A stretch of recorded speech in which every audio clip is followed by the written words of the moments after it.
और ये झारखंड हाईकोर्ट का अभी 22 जुलाई का ऑर्डर है जो ये कह रहा है कि मुसलमानों की आबादी दिन प्रतिदिन बढ़ रही है और वहाँ भारत सरकार को हस्तक्षेप करना चाहिए। तो यह जितना किशनगंज, अररिया, कटिहार, मालदा, मुर्शिदाबाद और पूरा संथालपना है, इसको यूनियन टेरिटरी बनाइए, नहीं तो हिंदू खाली हो जाएंगे। एनआरसी लागू करिए। भारत की संसद में झारखंड के सांसद ने जो मांग उठाई, उसके बाद बवाल मच गया है। ममता के सांसदों ने इस मांग पर संसद में दूसरे दिन बवाल काटने की कोशिश की, लेकिन सभापति ने मौका ही नहीं दिया। Yesterday, Sri Sukanta Majumdar, the Honorable Minister of Northeast Region, said that the North Bengal will be divided from. कहाँ पे कहा? सदन में तो नहीं कहा ना? बोला ना बाहर में। सदन में नहीं कहा ना? तो बाहर की बात सदन में चर्चा नहीं होगी। Listen, sir, kindly, Mr. Nishikanta Dubey. No. Please, Mr. Nishikanta Dubey has said in house. क्या? Mr. Nishikanta Dubey has said in the house that the from 2 districts should be taken from the West Bengal. What is this? On the ground of the religion. उन्होंने अपना विशेष शून्यकाल में रखा, लेकिन हम जो बार के विषय उस पर चर्चा करेंगे। Minister can say. अब सवाल ये कि क्या वाकई मोदी सरकार ऐसी कोई योजना बना रही है, और बनी है तो फिर वो योजना है क्या? दरअसल खबर है कि जम्मू कश्मीर की तर्ज पर पश्चिम बंगाल के भी 2 टुकड़े करने की योजना पर काम चल रहा है। बंगाल में ममता की तानाशाही और लचर कानून व्यवस्था के साथ वहां बढ़ते अत्याचार, अपराध और घुसपैठ से हर कोई वाकिफ है, लेकिन ममता की तुष्टीकरण की नीति ने बंगाल को बर्बादी की राह पर लाकर छोड़ा है।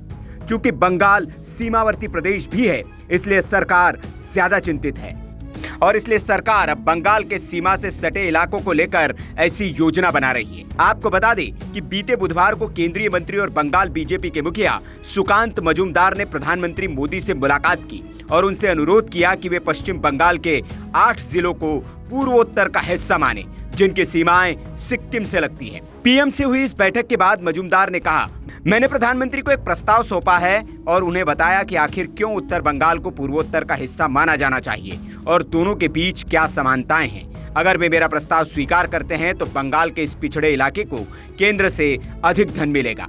मेरा मानना है कि राज्य सरकार सहयोग करेगी। वहीं न्यूज 18 ने अपनी एक रिपोर्ट में कहा है कि एक सामान्य बैठक नहीं थी, बल्कि ये भविष्य में बीजेपी की ओर से आधिकारिक तौर पर राज्य के विभाजन की मांग करने की प्रवृत्ति को दर्शाता है।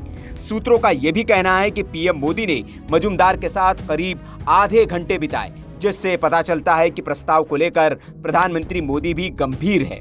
सिर्फ मजूमदार ही नहीं, बीजेपी के एक और सांसद अनंत महाराज ने भी उत्तर बंगाल के एक हिस्से को केंद्र शासित प्रदेश घोषित करने की मांग की है, जिसे वे ग्रेटर कूच बिहार कहते हैं। महाराज greater Cooch Behar peoples association नामक एक संगठन के प्रमुख भी है, जो मौजूदा पश्चिम बंगाल से उत्तर बंगाल के एक हिस्से को अलग करके उसे केंद्र शासित प्रदेश घोषित कराना चाहता है। वे 2015 से ये मांग उठा रहे हैं। अनंत महाराज ऐसी मांग करने वाले पहले व्यक्ति नहीं है। मोदी 2.0 में पूर्व मंत्री जॉन बराला भी इस तरह की मांग को लेकर मुखर थे। जलपाईगुड़ी में जन्मे बराला ने पहले एक अलग गोरखालैंड की मांग की थी। आपको ये भी बता दें कि मजूमदार पूर्वोत्तर क्षेत्र के विकास से जुड़े मामलों के मंत्रालय में राज्य मंत्री है। ऐसे में उनका ये प्रस्ताव अहम हो जाता है। इसके साथ ही चूंकि पश्चिम बंगाल बीजेपी के अध्यक्ष भी है, जिससे मांग का राजनीतिक महत्व भी बढ़ जाता है। इससे पहले मजूमदार को बीजेपी सांसदों की ओर से अलग उत्तर बंगाल की कई मांगों को व्यक्तिगत राय के रूप में खारिज करना पड़ा था। दिलचस्प बात ये कि वे बालूरघाट निर्वाचन क्षेत्र से आते हैं, जो उत्तर बंगाल के तहत ही आता है। टीएमसी ने इसे विभाजन और संविधान विरोधी बताया है। वरिष्ठ सांसद सुखेंदु शेखर राय ने कहा, मजूमदार ने संविधान का पालन करने की शपथ ली है, लेकिन उनकी मांग संविधान के खिलाफ है, क्योंकि भारत में उत्तर बंगाल नाम की कोई भूमि नहीं है।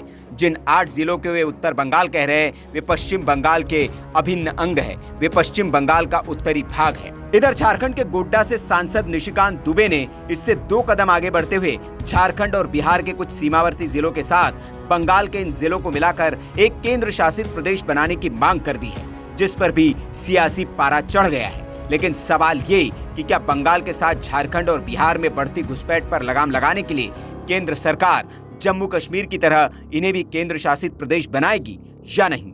Bureau report, VK news. VK news, राष्ट्र के नाम।